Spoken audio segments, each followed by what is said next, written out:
Bab 761. Saat raungan yang memekakkan telinga bergema di telinga mereka, semua orang gemetar dalam hati. Semburan cahaya keemasan menyebar di samping Jonathan.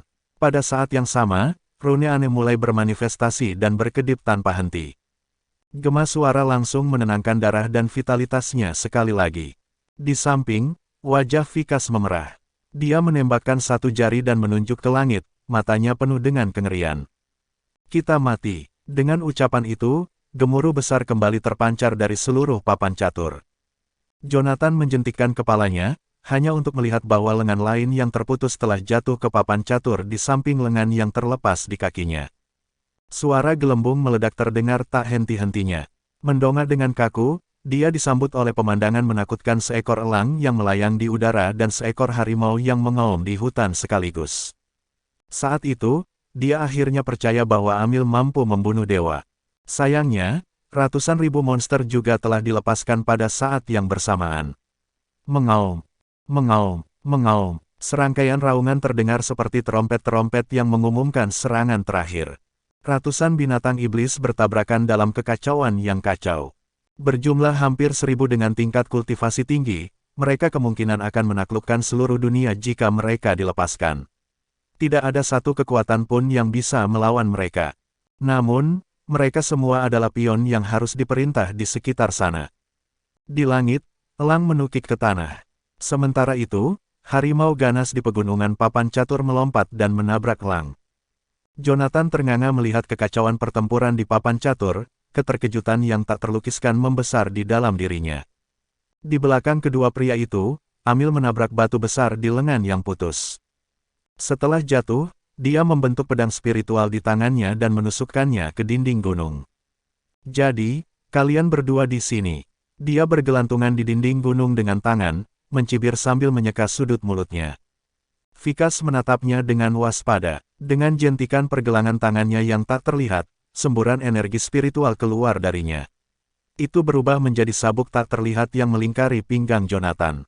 Lagi pula, nyawa mereka berdua saat itu ada di tangan Amil, dan satu-satunya hal yang bisa menggagalkan kendalinya adalah cahaya keemasan di sekitar Jonathan. Karenanya, Vikas tidak akan pernah bisa mengambil langkah di luar jangkauan itu. Melemparkan batu roh di tangannya, dia mengembalikannya ke Jonathan tanpa satu pandangan pun. Pertahankan pertahananmu, aku belum ingin mati. Saat raungan yang memekakkan telinga bergema di telinga mereka, semua orang gemetar dalam hati. Saat Jonathan mendengarkan pria itu, dia menangkap batu roh itu. Kilatan kehikmatan terpancar di matanya. Itu tidak akan menguntungkanmu dengan cara apapun untuk membunuh kami, bukan? Dia mengajukan pertanyaan itu kepada Amil di seberangnya. Menjentikkan pergelangan tangannya dengan ringan, Amil membalik dan mendarat di atas batu yang menonjol. Keinginanku untuk membunuhmu tidak ada hubungannya dengan keuntungan, Jonathan. Itu bahkan tidak terkait dengan identitas Anda. Sebaliknya, itu karena aku adalah Raja Dewa. Raja Dewa, kakiku. Apakah bahkan seseorang yang tidak stabil di alam ilahi layak dijuluki sebagai Raja Dewa? Balas Jonathan, menatap Amil melalui mata menyipit. Sebenarnya, dia memperhatikan setiap gerakan yang terakhir. Sejak pertama kali dia bertemu Amil, dia merasakan sesuatu yang aneh tentang pria itu. Terlepas dari apakah itu Josel yang dia temui sebelumnya atau sesuai dengan teknik naga suci kuno, begitu seseorang menerobos ke alam ilahi, dia akan dapat menggerakkan rohnya dengan kemauan dan menggabungkan kedua elemen menjadi satu. Oleh karena itu, situasi Amil ketika dia melihatnya saat itu sama sekali tidak masuk akal, energi spiritual yang berkedip-kedip seperti lilin tertiup angin. Namun demikian, Jonathan sangat ingin tahu tentang hal lain. Karena Amil mampu membunuh dewa, mengapa dia datang ke tempat Vikas dan aku setelah memotong lengan ketika ada jarak yang cukup jauh antara dua tempat, dan itu tidak dapat dicapai dalam waktu singkat. Selain itu, dia memiliki pil sejak awal, namun dia tidak memaksakannya padaku. Dia hanya melakukannya setelah kami semua naik ke lengan yang terlepas. Semua itu menunjukkan bahwa tingkat kultivasinya mungkin tidak stabil, dan dia tidak dapat menjamin bahwa itu akan berada di alam ilahi setiap saat. Faktanya, bahkan Vikas dan aku mungkin menjadi ancaman baginya pada saat terlemahnya. Di samping itu, meskipun Vikas tidak dapat memahami mengapa Jonathan tiba-tiba mempertanyakan tingkat kultivasi Amil, dia merasakan ada sesuatu yang salah. Dia juga mengalihkan pandangannya dengan tatapan dingin di matanya. Amil berjongkok di atas batu tanpa ada perubahan ekspresi. Bahkan matanya menyerupai genangan air mati, tidak menunjukkan sedikit pun emosi. Kamu mempertanyakan tingkat kultivasiku, Jonathan. Apakah Anda ingin mencicipinya? Berdiri, dia menatap Jonathan dengan dingin. Detak jantung berikutnya, gelombang demi gelombang energi spiritual yang merusak menghantam kedua pria itu tanpa henti. Saat mereka berdiri di tengah bel tangan perunggu yang aneh, Jonathan dan Vikas merasakan palu godam yang tak terhitung jumlahnya menghantam mereka. Sementara itu terjadi, Jonathan menguatkan tekadnya. Menggerakkan tangan kanannya sedikit, dia perlahan menggeser bel tangan perunggu di atas kepalanya untuk menempatkannya di atas kepala Vikas. Apa yang kamu lakukan, Jonathan? Merasakan bahwa Jonathan telah berhenti memasukkan energi spiritualnya ke dalam bel tangan perunggu, Vikas buru-buru mengarahkan energi spiritualnya sendiri untuk mempertahankan perisai emas. Tidak banyak, saya hanya tidak ingin terus menderita pemukulan. Bukankah dia mengaku sebagai Raja Dewa? Saya juga ingin melihat apakah saya bisa membunuh dewa. Saat dia berbicara, dia mengulurkan tangan kirinya. Gumpalan kabut hitam perlahan terbentuk di jari-jarinya sebelum dengan cepat menyembur keluar. Itu tidak lain adalah manifestasi dari pil yang diberikan Amil sebelumnya. Biarkan aku keluar, dia tidak bisa berbuat apa-apa padaku, kata Jonathan tenang. Di belakangnya, Vikas bergerak untuk menghilangkan energi spiritual di sekitar Jonathan. Jika kamu salah menilai sesuatu, Jonathan, kamu mungkin akan kehilangan nyawamu. Itu bukan salah penilaian. Ketika saya menyatakan bahwa saya ingin keluar dan melawannya, dia tidak menyerang kami. Itu bukti bahwa dia tidak punya cara untuk berurusan dengan kita. Jonathan menatap tepat ke mata Amil di kejauhan. Bang! Ledakan teredam membelah udara, dan batu di bawah kaki Amil segera hancur.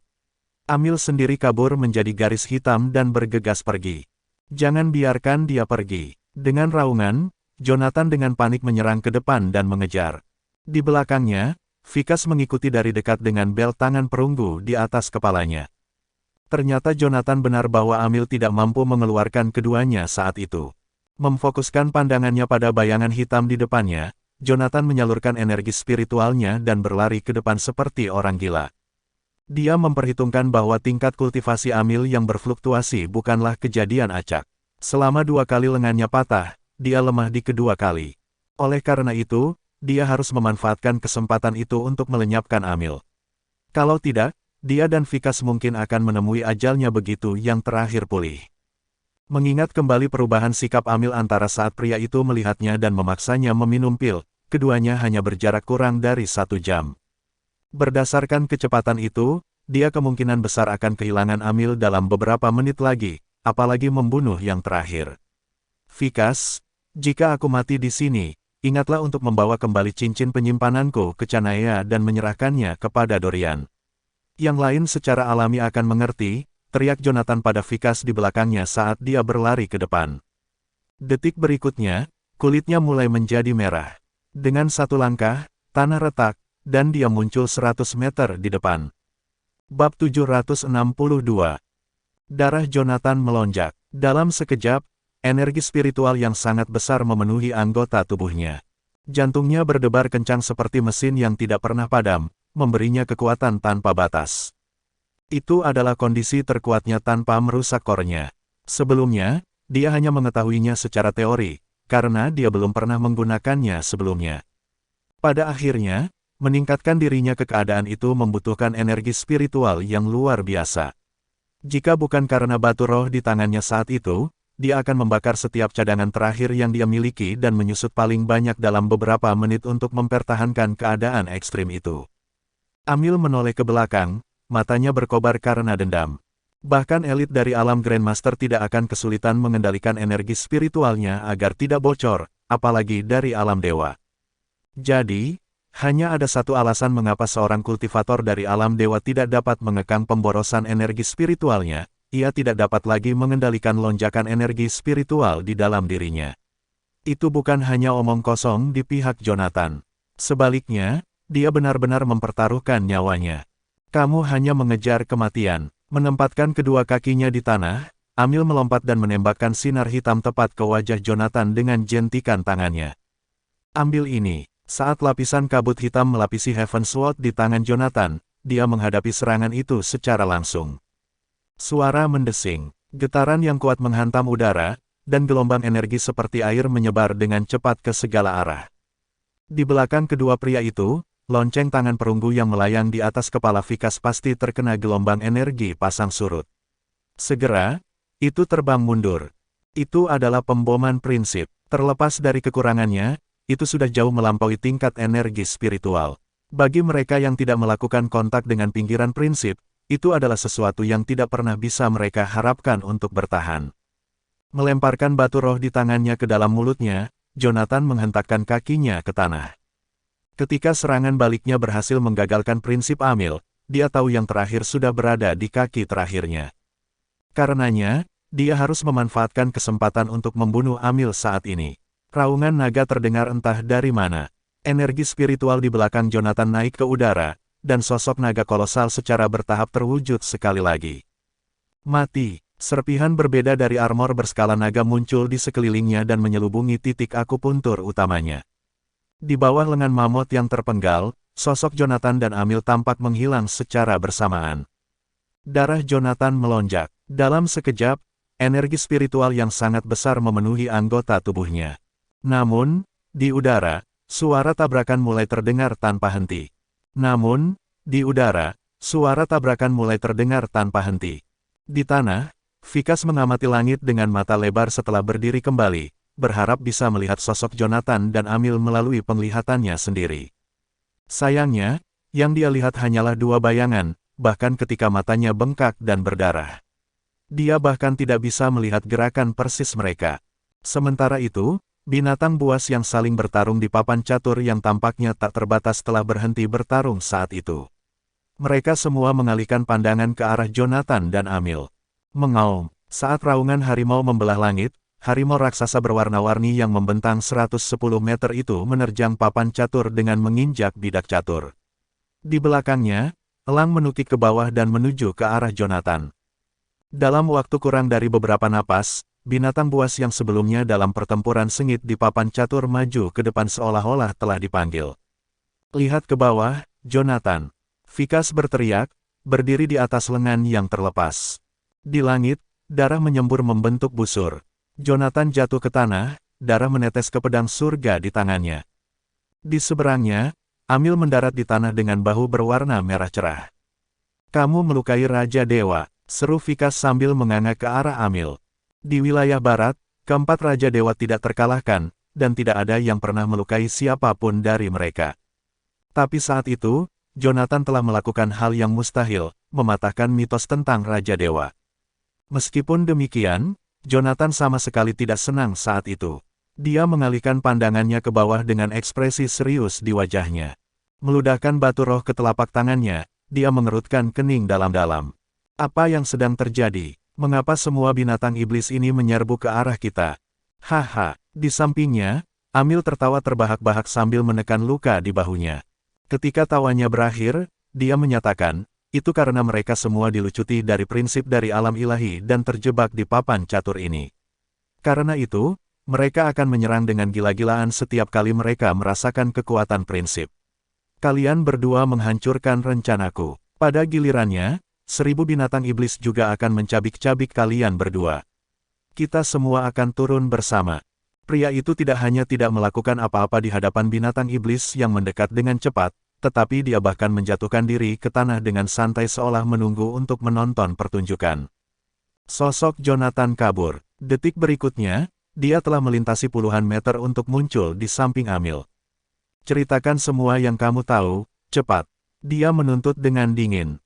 Sejak dia memasuki dimensi aneh itu, dia telah berada dalam susunan ilusi, formasi perangkap, dan susunan pembunuhan, satu demi satu.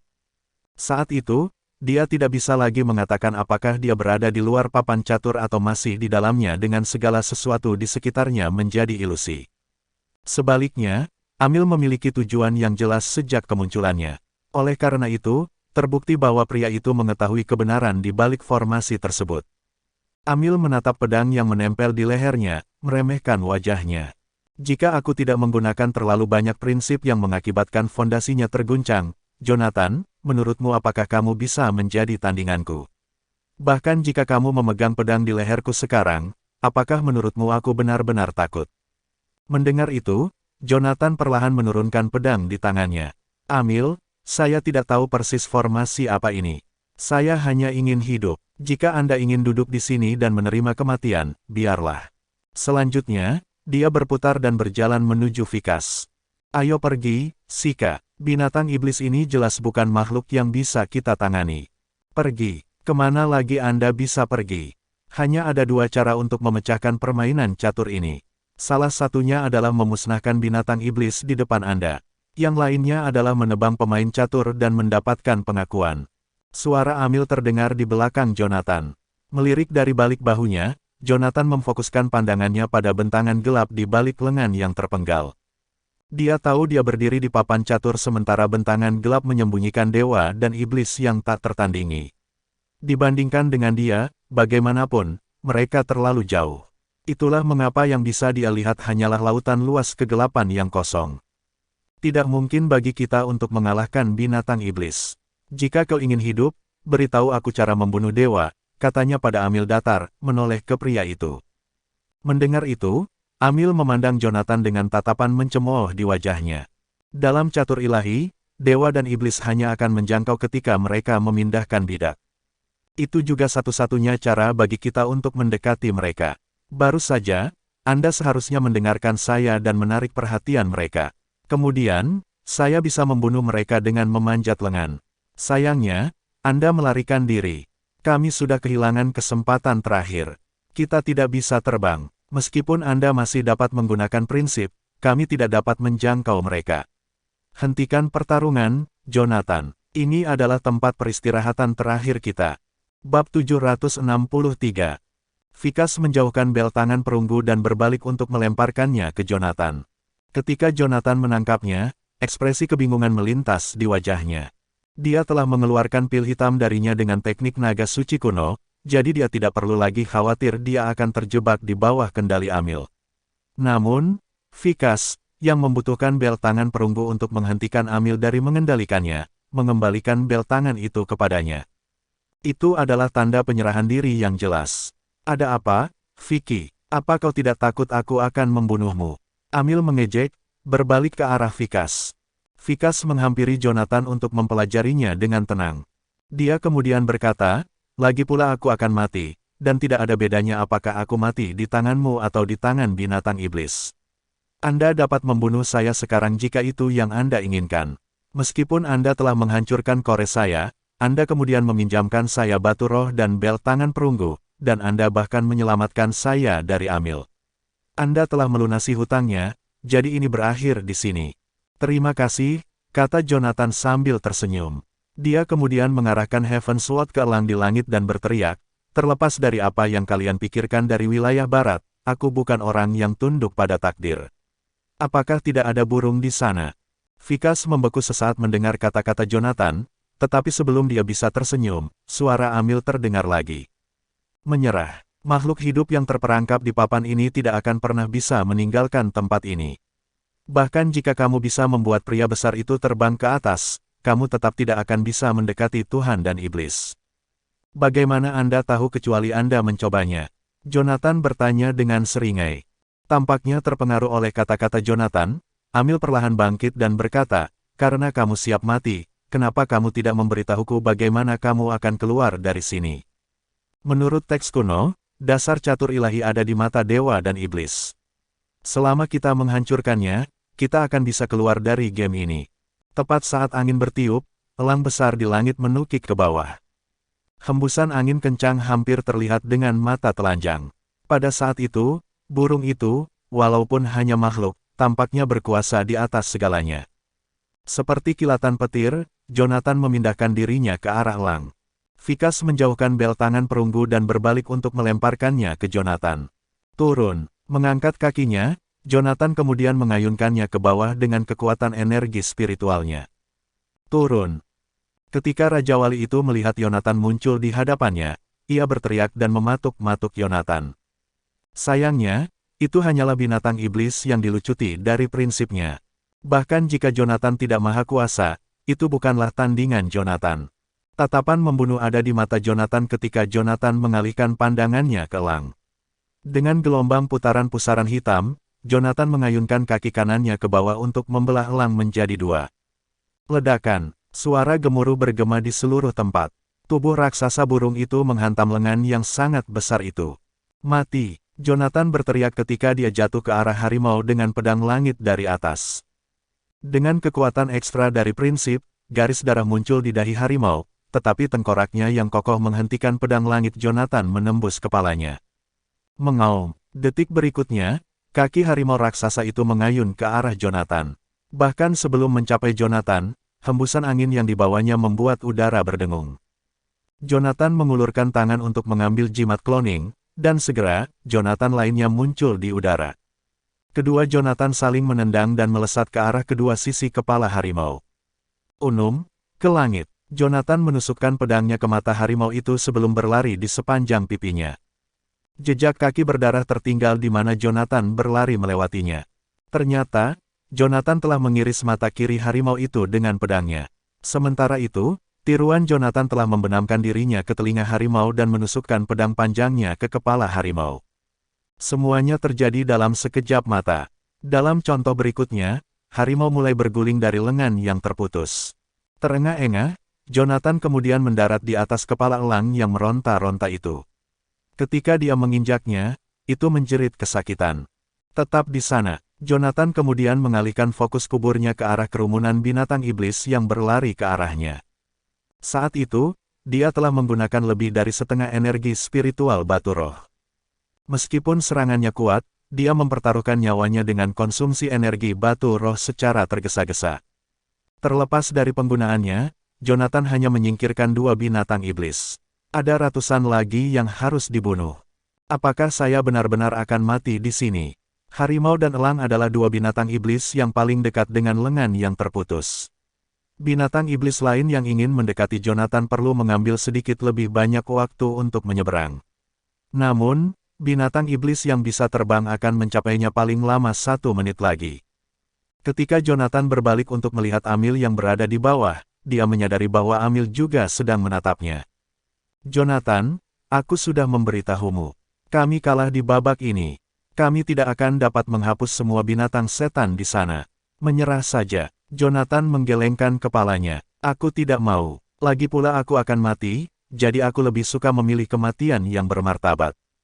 Aku ikut denganmu. Vikas melompat ke sisi Jonathan sebelum memegang tongkatnya di depannya. Ruang di belakangnya berputar, tetapi dewa berkepala 3 tidak muncul kali ini.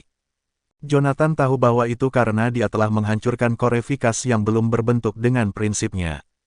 Mungkin itu adalah karma. Dia telah menghancurkan kore seseorang, dan sebagai imbalannya, dia harus terjebak di papan selamanya.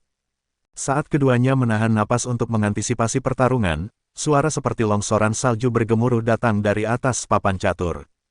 Kemudian, sinar ungu melesat ke atas, dan ketika Jonathan melihat ke tempat yang jauh, dia melihat lusinan sinar ungu terjalin, membagi papan catur menjadi kisi-kisi. Di kisi-kisi itu, bidak catur seukuran bukit jatuh dan hancur. Bukan itu saja, binatang buas yang berlari mulai menjerit sebelum mereka juga menghilang tanpa jejak.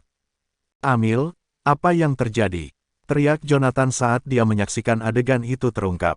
Bahkan Amil dikejutkan oleh pemandangan binatang iblis yang hancur, dan dia bergegas ke sisi Jonathan. Binatang iblis pasti bertarung melawan bidak catur di bawahnya. Setelah bidak catur terbunuh, binatang iblis juga akan pergi. Seru Amil, seseorang berduel dengan kita, dan mereka berada di seberang papan catur. Bab 764. Duel. Penyebutan kata-kata itu membuat kilatan tajam melewati mata Jonathan. Jika kematian bidak catur berarti kematian binatang iblis, itu berarti mereka akan bisa keluar dari permainan dengan menghancurkan semua bidak catur di papan. Amil, apakah kamu pernah melihat buku catur? Jonathan mendesak Amil saat dia meraihnya. Amil menggelengkan kepalanya dan berkata, meskipun buku-buku yang saya lihat mencatat keberadaan catur ilahi, buku catur tidak pernah disebutkan. Bahkan jika buku catur itu ada, kita mungkin tidak dapat memahaminya. Saya khawatir satu-satunya cara kita bisa keluar dari sini adalah dengan membunuh Tuhan dan iblis. Mendengar itu, Jonathan, yang memakai energi spiritualnya sebagai armor, melompat ke elang dan mengangkat Heaven Sword. Hei, aku tidak tahu apakah kamu bisa mengerti aku atau tidak, tapi aku memberimu satu kesempatan sekarang. Bawa kami ke sana, semakin tinggi, semakin baik. Lebih baik jika Anda bisa terbang keluar dari jangkauan papan catur ini. Saya akan menghitung sampai 3. Jika Anda tidak bereaksi terhadap ini, saya akan segera membunuh Anda. Kemudian, Jonathan mulai menghitung. 1, 2, 3. Dengan nomor terakhir, Jonathan menikam Heaven Sword ke arah mata elang. Namun, sebelum dia bisa memasukkannya, sebuah tangan terulur ke arahnya, dan kabut hitam menyambar Heaven Sword. Jangan terburu-buru seperti itu. Lagi pula itu adalah binatang iblis. Bagaimana seharusnya memahami apa yang kita katakan? Sambil tersenyum, Amil menyelipkan telapak tangannya ke pedang Jonathan. Saat darah menetes, itu berubah menjadi bola seukuran bola pingpong di udara. Kontrak ini akan memberitahumu apa yang ada di pikiranku. Kekuatan prinsip keluar dari tangan Amil dan mengubah bola itu menjadi pola yang rumit. Kemudian, dia mendorong dan menekan pola merah ke mata elang. Bawa kami. Amil mengepalkan tangan kanannya, dan rune itu bersinar. Elang hanya berjuang sesaat sebelum mengangkat kepalanya dan merangkak tegak. Lanjutkan, Amil berteriak lagi. Elang menggelengkan kepalanya, sepertinya mencoba mendorong Jonathan dan yang lainnya, tetapi usahanya sia-sia. Seolah-olah orang-orang itu dirut, mereka tetap tidak bergerak. Kemudian, semacam cairan kental mengalir keluar dari mata elang tersebut. Detik berikutnya, elang membubung ke udara. Duel. Penyebutan kata-kata itu membuat kilatan tajam melewati mata Jonathan. Jonathan memutar kepalanya untuk melihat Amil dengan kaget. Bisakah kamu benar-benar membuat hewan mengerti apa yang kamu katakan? Hahaha, Amil tertawa riuh. Apakah kamu benar-benar percaya dengan apa yang aku katakan sebelumnya? Saya hanya menyiksanya dengan tanda seorang budak. Setelah mulai terbang, saya akan berhenti menyakitinya. Itu hanyalah binatang. Anda tidak bisa beralasan dengan itu. Jonathan menggelengkan kepalanya setelah mendengar itu. Ketika dia berbalik, dia melihat pegunungan di bawahnya semakin mengecil sampai akhirnya dia melihat pemandangan penuh dari area tersebut. Tampaknya kesal dengan bagaimana elang itu terbang, binatang buas di bawah mengeluarkan raungan marah. Pada saat yang sama, makhluk terbang kolosal mulai mengejar Jonathan dan rombongannya. Aku akan mengendalikan elang, dan kamu akan melindungi kami dari monster iblis di belakang kami. Tunggu sekitar 1 menit, sebentar lagi kita akan sampai di puncak. Terdengar suara Amil dari kepala elang. Saat itu, Jonathan sudah mengayunkan Heaven Sword ke arah salah satu makhluk. Itu adalah binatang iblis yang Jonathan bahkan tidak tahu namanya. Ia memiliki tubuh manusia dan kepala monyet, tetapi juga memiliki 2 sayap besar di punggungnya. Saat Jonathan memotongnya, binatang iblis jelek itu jatuh. Namun, itu tidak mati. Vikas memperhatikan bahwa Jonathan tidak menggunakan prinsip untuk menyerangnya. Meskipun prinsip sangat kuat, itu terlalu memakan energi. Jonathan telah melakukan perhitungan untuk itu. Bahkan jika dia menggunakan seluruh batu roh, dia hanya akan membunuh, paling banyak, 4-5 binatang iblis. Namun, ada lebih dari puluhan binatang iblis di belakang mereka yang harus mereka tangani. Selanjutnya, seiring berjalannya waktu, Amil perlahan mendapatkan kembali prinsipnya. Jika Jonathan menggunakan semua energi spiritualnya, dia akan menjadi pembunuh yang mudah bagi Amil nanti. Bahkan jika Jonathan bisa berakhir imbang dalam pertarungan melawan Amil dengan memasuki kondisi hiruk-pikuk, efek memasuki kondisi itu akan lebih dari cukup untuk membunuh Jonathan dalam situasi mereka saat ini. Mereka bertiga hanya bekerja sama untuk tetap hidup. Bahkan ketika Jonathan memberikan batu roh dan bel tangan perunggu kepada Vikas, dia melakukannya hanya karena dia yakin Vikas tidak dapat bertahan hidup tanpanya. Dengan kata lain, mereka hanya dalam aliansi yang saling menguntungkan. Setelah krisis mereka diselesaikan, tidak berlebihan untuk mengatakan bahwa mereka mungkin akan berakhir sebagai musuh lagi. Oleh karena itu, pilihan yang lebih aman bagi Jonathan adalah tidak menaruh semua telurnya dalam satu keranjang. Elang masih naik di bawah kendali Amil, dan mereka semakin dekat ke cahaya biru di atas. Saat itulah Jonathan memperhatikan bahwa binatang iblis di belakang mereka melambat. Setelah mengeluarkan bel tangan perunggu, Jonathan dengan hati-hati melihat ke atas. Sebuah wajah yang melihat ke bawah muncul dari balik layar bercahaya biru. Itu adalah wajah dewa dan iblis yang muncul sebelumnya. Potongan-potongan itu ada di papan lagi. Teriak Vikas sambil menunjuk ke bawah. Jonathan melihat ke arah yang dia tunjuk. Saat itu, dia bisa melihat sebagian besar papan. Cakar raksasa sedang meletakkan sepotong di sisi berlawanan dari papan. Bidak catur hancur, dan sinar cahaya ungu menyebar dari tengah ke tepi. Binatang iblis di udara di atas papan menghilang, tetapi perhatian Jonathan tertuju pada sudut lengan yang terputus.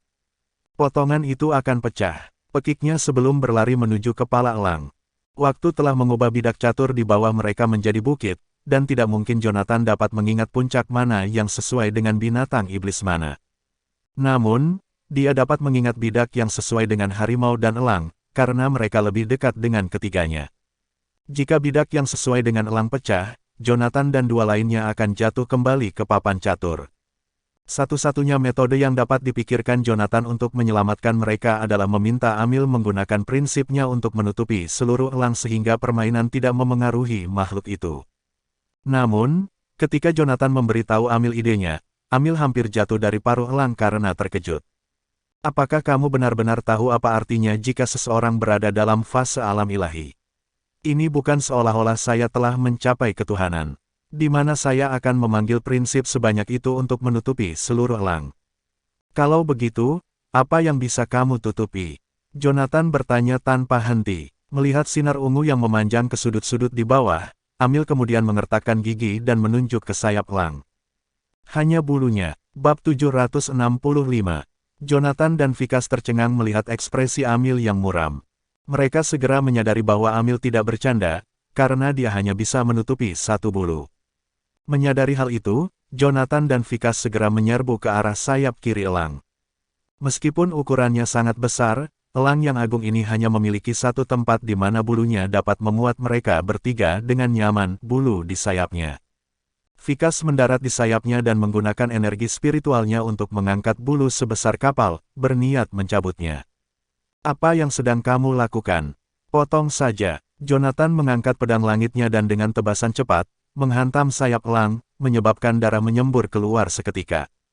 Elang yang agung itu bergoyang dari luka yang dalam dan menyakitkan, tangisan sedihnya bergema di langit saat jatuh ke tanah. Melayang di udara, Jonathan mencabut sehelai bulu dan melemparkannya ke depan. Bulu tunggal itu sebesar kapal, jadi Jonathan membutuhkan banyak usaha dan energi untuk melemparkannya ke udara. Jonathan membuat tali panjang yang terbuat dari energi spiritual di tangan kanannya dan dengan hati-hati melilitkannya di pinggang Vikas. Dia kemudian mengikuti dengan lompatan anggun ke punggung elang. Dengan hentakan yang kuat, dia mendorong Vikas ke atas tubuh elang, membuatnya melayang di udara seperti bola meriam. Tarik aku, Jonathan berteriak. Di bawahnya, elang besar itu mulai hancur. Memang, asumsi mereka benar, cahaya ungu memiliki efek mendalam pada bidak catur yang diwakili oleh elang. Saat burung agung itu hancur, tali yang melingkari pergelangan tangan Jonathan semakin kencang, memperlambat penurunannya ke tanah. Ayo naik. Vikas berdiri di ambang bulu, mengerahkan kekuatan yang luar biasa saat dia menarik, meluncurkan Jonathan ke atmosfer seperti ikan yang ditarik keluar dari laut. Setelah mendarat di atas bulu, Jonathan menatap Amil dengan waspada, memegang bel tangan perunggu di tangannya. Amil berdiri dalam posisi yang aneh. Setelah dia melemparkan bulu itu ke atas, Amil harus berdiri di depan jika dia akan mendarat di atas bulu itu. Namun, Amil saat ini berdiri kurang dari 10 meter di belakang Vikas. Jelas bahwa dia ingin membunuh Jonathan beberapa saat yang lalu. Sebagai kultivator, mereka bertiga mampu memahami apa yang dipikirkan satu sama lain hanya dengan satu pandangan. Situasi mereka saat ini genting dan mereka semua bersama-sama, jadi mereka terus berpura-pura dan menahan diri untuk tidak saling mengekspos. Jonathan dan Vikas tercengang melihat ekspresi Amil yang muram. Vikas berada di bawah kendali Amil, namun sifatnya yang berkemauan keras berarti dia bisa pantang menyerah bahkan ketika Amil mengancam akan membunuhnya. Di sisi lain, Jonathan mungkin menjadi ancaman terbesar Amil, tapi dia bisa memanfaatkan prinsip yang tidak lengkap untuk saat ini. Dia bisa menghancurkan bulu itu sepenuhnya dengan memotongnya. Namun, jika dia memprovokasi Jonathan, mereka bertiga akan mati seketika. Adapun Jonathan dan Vikas, mereka harus mengandalkan prinsip of strength Amil yang lengkap untuk melindungi bulu yang mereka gunakan saat ini. Segera, ketiganya sampai pada pemahaman yang agak aneh. Begitu mereka berhasil lolos dari bahaya yang mereka hadapi, salah satu dari mereka pasti akan mengambil tindakan. Saya hanya bisa mempertahankan bulu itu selama beberapa menit. Saya khawatir saya tidak akan bisa mempertahankannya setelah itu, kata Amil kepada mereka dengan tenang. Selain itu, kita berdiri di atas bulu. Kami mungkin tidak jatuh ke tanah dan mati, tapi kami masih terus turun. Saya butuh bantuan Anda untuk menerbangkan bulu ini dari papan catur. Satu-satunya cara untuk melarikan diri adalah menemukan Tuhan dan iblis dalam game ini. Kalau begitu, kita akan mendorongnya ke arah itu. Jonathan melompat ke udara dan mendarat di bulu pena bulu. Dia mengayunkan pedang surga dan membuat dua tebasan, menciptakan ujung tajam pada bulu. Beberapa waktu yang lalu, bulu itu masih melayang. Sekarang bisa maju dengan kekuatan penuh. Dia kemudian berjalan ke bagian belakang bulu. Dengan memanfaatkan energi spiritualnya, dia memunculkan embusan angin yang mendorong bulu itu ke depan. Bidak catur itu hancur. Jika bulu itu kehilangan perlindungan dari Amil's prinsip, bulu itu akan hancur menjadi debu dalam sekejap. Saya harus membuat bulu itu tiba di posisi Tuhan dan iblis dalam beberapa menit. Di belakang mereka, catur ilahi terus mengubah formasi. Bidak catur terus-menerus diambil dan lampu ungu menyala, menandakan aksi yang sedang berlangsung. Situasi keseluruhan di papan catur telah ditentukan. Tampaknya pihak yang dipilih Jonathan dan sejenisnya akan segera kalah. Bersiap, saya berada di batas kemampuan saya, teriak Amil, menarik Jonathan dari lamunannya. Penghalang papan catur terlalu kuat. Saya harus menghabiskan prinsip saya untuk menembus penghalang. Amil menambahkan. Jonathan dan Vikas tampak memucat mendengar kata-katanya. Mereka memperhatikan ujung bulu itu runtuh saat dia berbicara. Kami belum melihat tubuh Tuhan dan iblis. Kita akan mati jika kita jatuh sekarang. Bertahanlah, Amil. Amil mengatupkan rahangnya karena marah. Matanya menyipit saat dia berteriak, hentikan omong kosong itu. Apakah Anda pikir saya ingin menyerah? Apakah Anda pikir saya memiliki keinginan mati? Mengikuti kata-katanya, embusan angin kencang datang dari jurang yang dalam dan tak berdasar di depan mereka, menyebabkan mereka hampir kehilangan keseimbangan pada bulu di bawah kaki mereka. Dari mana datangnya angin? Vikas berhasil di antara gigi yang terkatup. Angin. Mata Jonathan melebar seperti piring saat dia menatap jurang yang gelap dan mengingat apa yang telah dia lalui. Dia dengan cepat mengeluarkan tali panjang, yang merupakan benda ajaib. Siap-siap, jika aku tidak salah, kita mungkin sudah sampai di tujuan. Tujuan kita, apa yang kamu bicarakan? Sika tampak bingung. Namun, Amil sepertinya mengerti maksud Jonathan. Apakah kamu mengatakan itu? Itu dia, di sini. Jonathan menyatakan. Dia membungkus tali panjang di pedang surga dan melemparkannya dengan sekuat tenaga. Lengan besar muncul dari kegelapan dan langsung menuju ke bulu. Orang biasa akan hancur bahkan jika mereka ditabrak truk. Namun, mereka bertiga berhadapan dengan gunung besar yang tampak membentang tanpa henti. Ayo pergi, Jonathan mendesak. Dia kemudian memegang Vikas saat mereka melompat turun dari bulu. Amil agak terlambat bereaksi. Dia telah melompat dari bulu tetapi tidak bisa menghindari lengan tepat waktu. Lengan sebesar pegunungan berayun melewati kepala mereka. Saat Amil menghilang dari pandangan, pedang surga Jonathan melesat dalam sekejap dan tertanam di lengan besar itu. Pegang talinya. Tepat setelah Jonathan berteriak keras, bahunya terasa seperti terkoyak. Lengan yang dibentuk oleh Tuhan dan iblis terlalu cepat sehingga Jonathan hampir tidak bisa memegang talinya. Dia sudah menggunakan teknik naga suci kuno untuk memulai. Di belakangnya, Vikas bernasib lebih buruk. Dia batuk darah terus-menerus, menderita luka dalam yang serius. Jonathan mengulurkan tangan untuk meraih kerahnya. Tunggu sebentar, kamu tidak ingin mati, kan? Vikas mengertakkan gigi dan mengikatkan tali panjang ke pergelangan tangannya. Tepat setelah dia melakukan itu, lengan di atas mereka terhenti, menyebabkan tali panjang itu berayun di udara seperti ayunan. Jika mereka berada di hutan, Jonathan dapat dengan mudah mengambil tanaman rambat untuk diayunkan seperti Tarzan. Namun, jika mereka gagal untuk mengurangi kecepatan mereka, mereka akan menemui ajalnya dalam tabrakan dahsyat dengan lengan besar, mengakhiri hidup mereka dalam sekejap. Bab 768.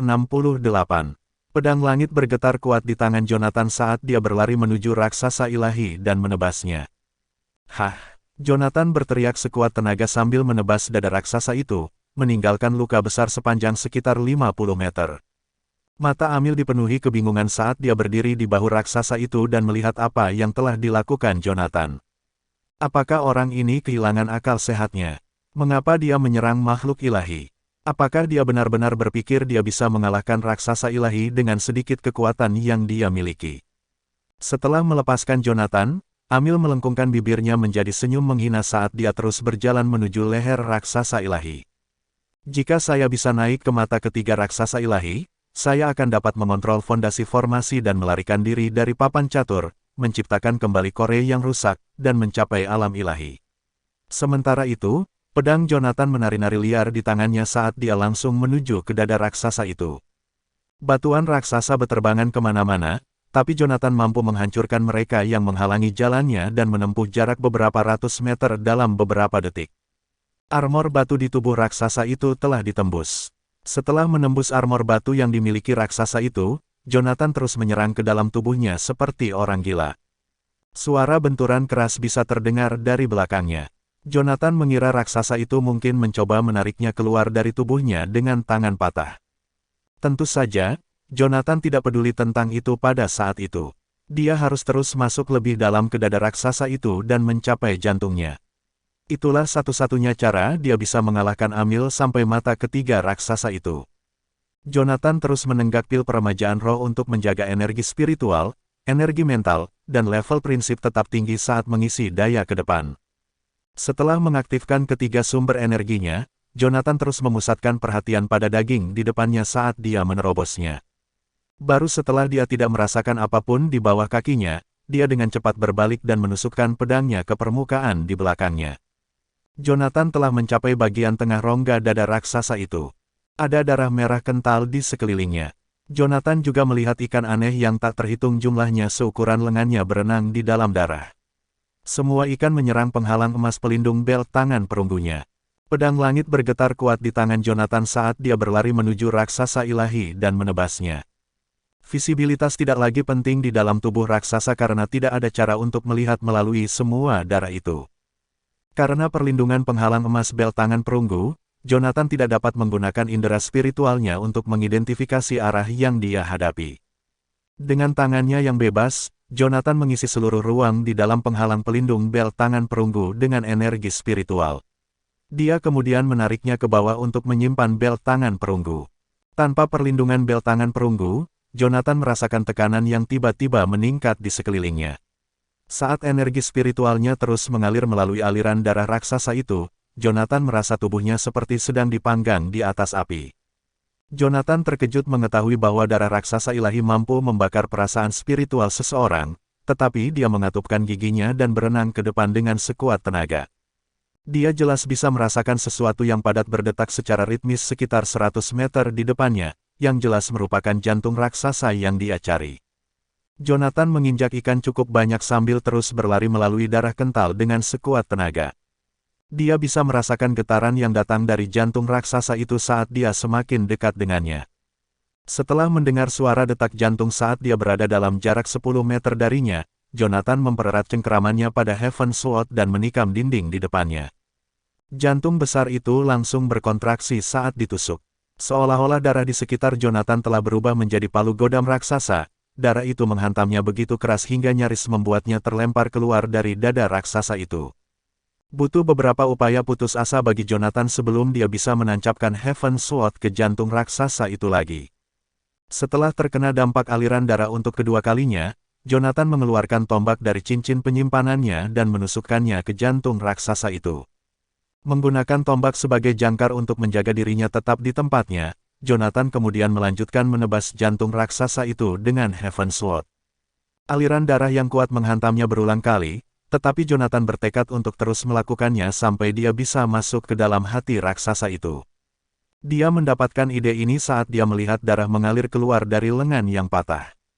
Jika struktur tubuh raksasa itu mirip dengan manusia, maka aku hanya perlu memasuki tubuhnya, melewati aliran darah, selamat dari serangan ikan aneh, dan sampai ke jantung.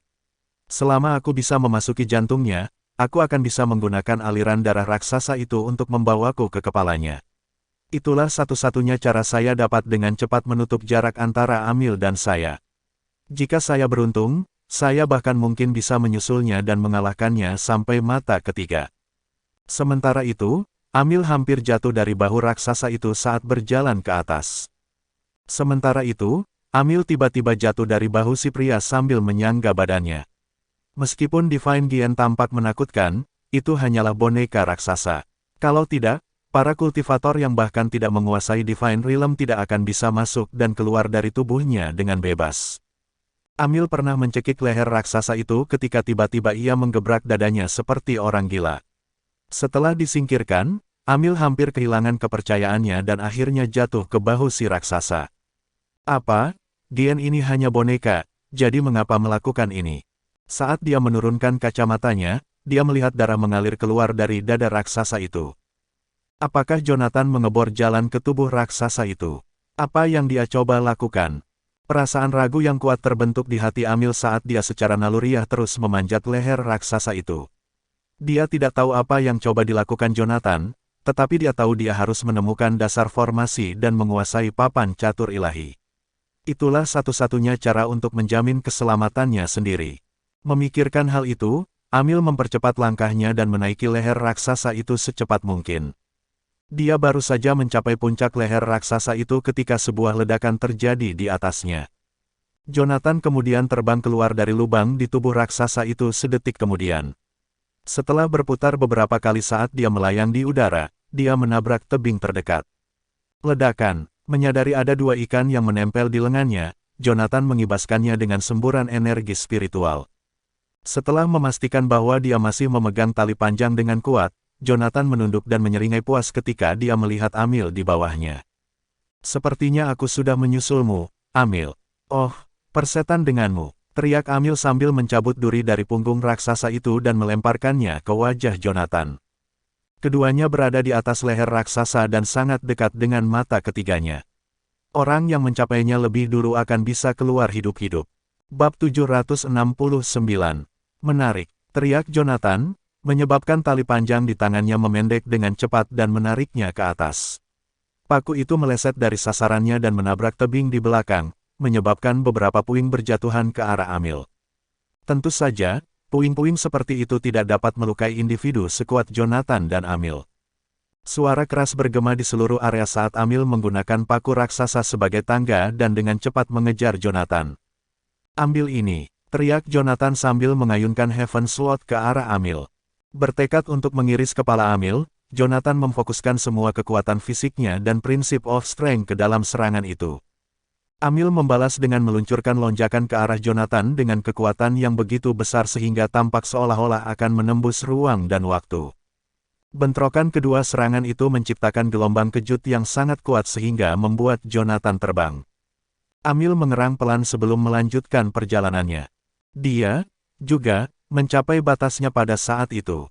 Setelah mengambil sedetik untuk mendapatkan kembali keseimbangannya, Jonathan terus menyerang ke atas dengan Heaven Sword di tangannya. Gelombang energi dari pedang dan paku dari punggung raksasa beterbangan kemana-mana. Mereka berdua secara aktif mencoba untuk membunuh satu sama lain saat mereka berlari ke puncak. Setelah mencapai pipi raksasa itu, keduanya menyadari bahwa mereka telah kehabisan tanah untuk berdiri. Untuk terus menuju ke atas, mereka harus membuat jalan mereka sendiri di wajah raksasa itu. Tanpa ragu, Jonathan menancapkan benda saktinya ke pipi raksasa itu dan menggunakannya sebagai tangga untuk melanjutkan pendakiannya. Metodenya sangat mengejutkan, bahkan orang sekaya Amil pun tidak bisa berkata apa-apa saat melihatnya. Masing-masing dari benda-benda ajaib itu sangat berharga, namun, Jonathan hanya mengeluarkan lusinan dari mereka seolah-olah itu bukan apa-apa. Sedikit yang dia tahu, Jonathan telah memperoleh barang-barang ajaib itu dengan menjarah Vladimir. Sekte Phoebus telah membunuh banyak pembudidaya selama bertahun-tahun. Karena senjata mereka harus disembunyikan dari publik, Vladimir menyimpannya di dalam cincin penyimpanannya. Setelah membunuhnya, Jonathan mencuri cincin penyimpanannya dan mengambil senjata itu untuk dirinya sendiri. Menggunakan sejumlah besar senjata yang tersedia, Jonathan menyerbu ke arah mata ketiga dengan kecepatan kilat. Menarik, teriak Jonathan, menyebabkan tali panjang di tangannya memendek dengan cepat dan menariknya ke atas. Secara alami, Amil tidak akan hanya duduk diam dan tidak melakukan apa-apa.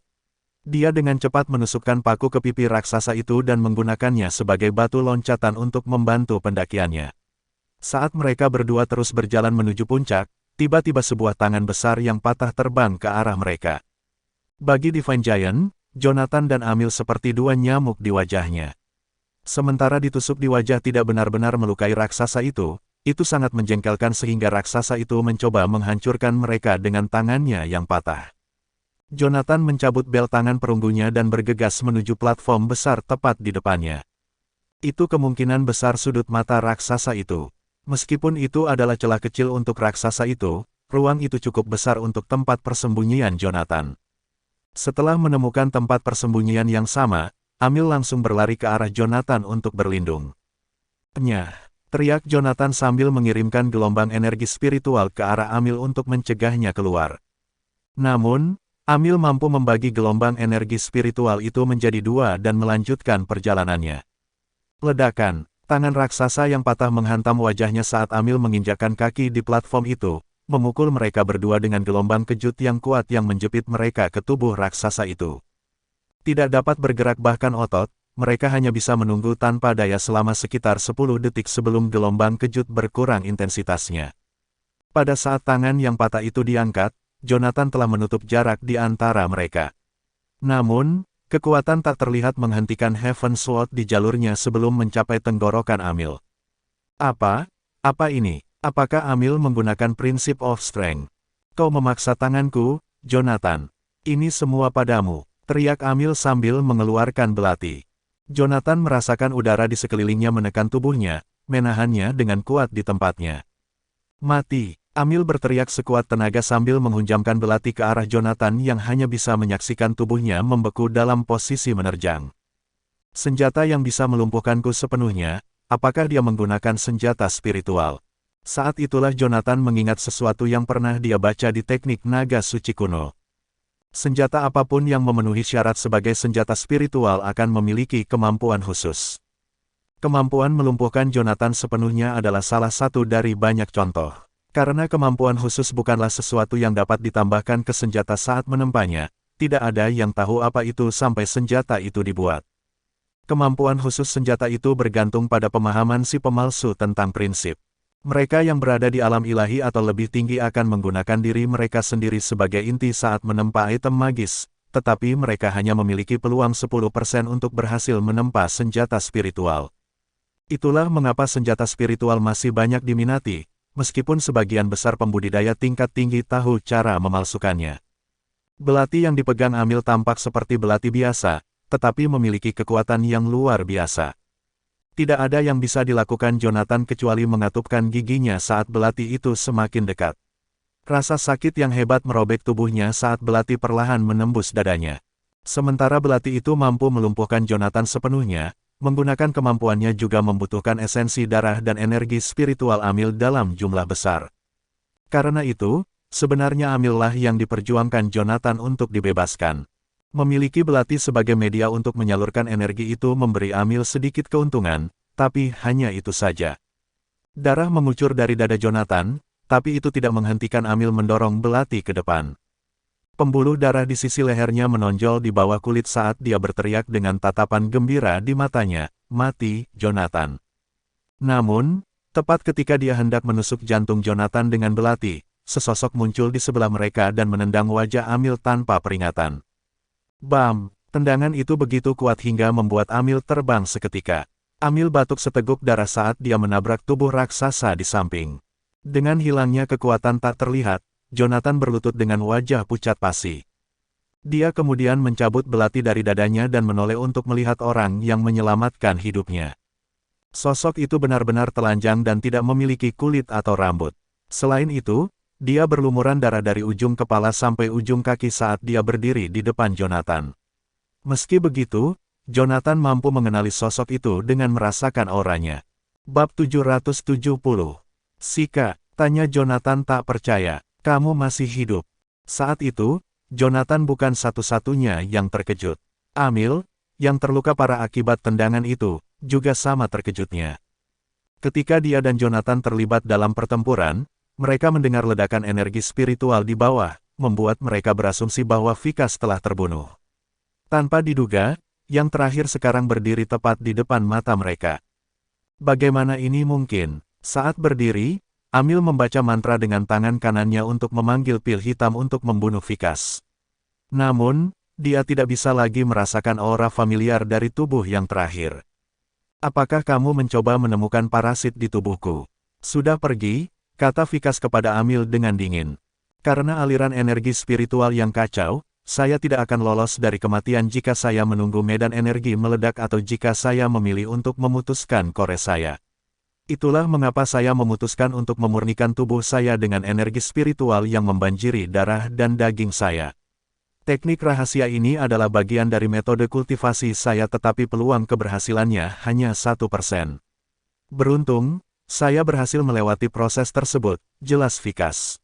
Meskipun dia berbicara dengan nada santai, kata-katanya membuat Jonathan dan Amil merinding. Bagaimana dia bisa mendapatkan ide ekstrim seperti itu? Tampak seperti hantu, darah Vikas menetes ke lantai dengan setiap langkah yang diambilnya. Pasti dia membutuhkan kemauan yang sangat besar untuk mencapai ini. Jonathan berdiri dan memegang pergelangan tangan Vikas. Setelah mengirimkan sentakan energi spiritual melalui tubuh yang terakhir, dia dapat mengetahui bahwa meridian Vikas telah terputus sementara medan energinya hancur. Vikas tidak akan pernah bisa membaca mantra lagi. Namun, setelah memurnikan tubuhnya dengan energi spiritual dalam jumlah besar, dia masih akan menjadi tandingan seorang kultivator alam Grandmaster dengan tubuh fisiknya sendiri. Terhadap seseorang yang telah mencapai alam dewa, hasilnya akan jauh lebih tidak pasti. Namun, kekalahan adalah kesimpulan yang sudah pasti terhadap seorang kultivator alam ilahi. Lagi pula, para pembudidaya seperti itu menggunakan prinsip. Bahkan orang yang mampu merapal mantra tidak akan cocok untuk mereka, apalagi orang yang mengandalkan kekuatan mentah tubuhnya. Jelas, Amil, yang tingkat kultivasinya masih belum stabil, dianggap sebagai pengecualian. Memegang pisau pendek, Jonathan berbalik ke arah Amil. "Sika," tanya Jonathan tak percaya, "kamu masih hidup?" Yang terakhir memiliki kesempatan terbaiknya untuk membunuh Jonathan sekarang tetapi digagalkan oleh Vikas. Sekarang senjata spiritual ada di tangan Jonathan, Amil tidak mungkin lagi menyerang yang pertama. "Amil, giliranmu sekarang." Dengan menyimpan bilah pendek di cincin penyimpanannya, Jonathan telah memutuskan hubungan antara Amil dan senjata spiritualnya. Setelah itu, dia menyerang Amil dengan Heaven Sword di tangannya. "Jonathan, kamu tidak akan mendapatkan mekanisme pembukaanku jika kamu membunuhku. Tampaknya, kamu tetap tidak akan bisa pergi bahkan jika kamu menemukan susunannya."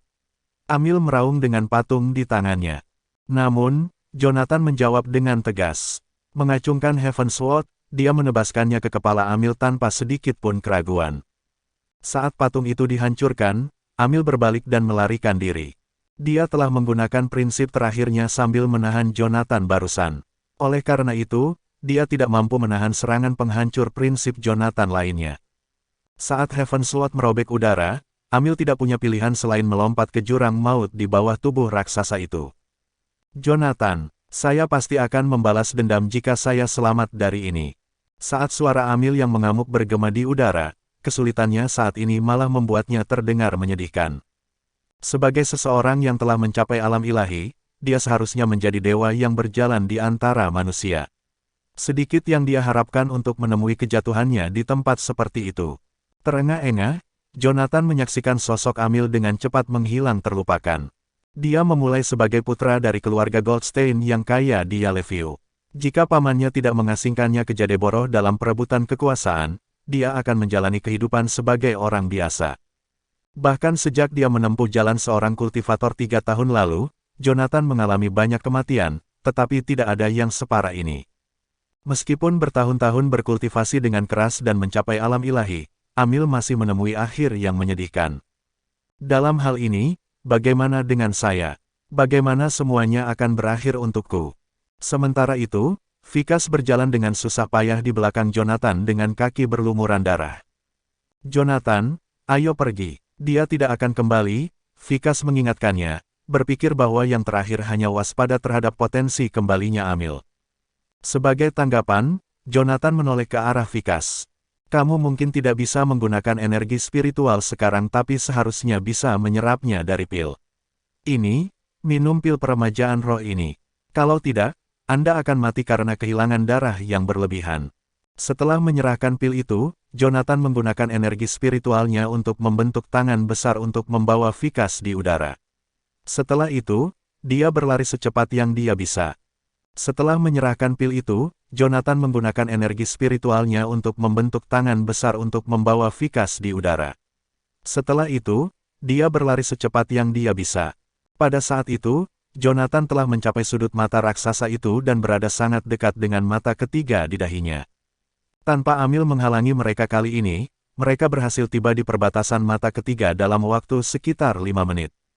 Meskipun Jonathan telah melihat wajah raksasa itu dari tanah, dia masih terpesona oleh kemunculannya dari dekat. Ketinggian matanya saja beberapa ratus meter. Namun, alih-alih bola mata, yang ada hanyalah lubang kosong yang besar. Setelah menurunkan Vikas, Jonathan yang waspada mengamati sekelilingnya dengan perasaan spiritualnya dan dengan cepat menemukan tangga usang di samping mata raksasa yang memberikan akses langsung ke atas. Mungkin di atas sana, kata Vikas sambil tiba-tiba berjalan menuju tangga. Namun, Jonathan menghalangi Vikas dan menyarankan, mengapa Anda tidak membiarkan saya melakukannya? Kata-kata Jonathan memicu senyum muram di wajah Vikas. Tidak, meskipun kami berdua tahu kami tidak akan menyerang satu sama lain, kami tidak bisa tidak waspada. Sekarang kekuatan saya berada pada fase pemula di alam Grandmaster, kelangsungan hidup saya ada di tangan Anda. Itu sebabnya saya harus berguna bagi Anda, jadi biarkan saya mengambil risiko berada di depan. Tidak lama setelah dia selesai, dia berlari menaiki tangga. Adapun Jonathan, dia mengikuti dari belakang dengan ekspresi acuh tak acuh. Kali ini, keduanya mencapai gua batu di mata ketiga setelah pendakian yang lancar. Di dalam, papan catur melayang di udara, bersama dengan sekotak bidak catur hitam. Melihat ke bawah dari tempat mereka berdiri, mereka bisa melihat seluruh papan catur yang banyak bidaknya telah dibersihkan. Ada dua faksi binatang iblis di bawah, terlibat dalam pembantaian yang ganas. Secara refleks, Jonathan mengambil bidak catur dan meletakkannya di papan. Pada saat itu, perubahan dramatis terjadi di depan matanya. Papan catur di depannya menyusut ke ukuran biasa. Duduk di hadapannya adalah iblis hitam yang memegang kepala dengan satu tangan dan 4 lengan tumbuh dari punggungnya. Bersambung.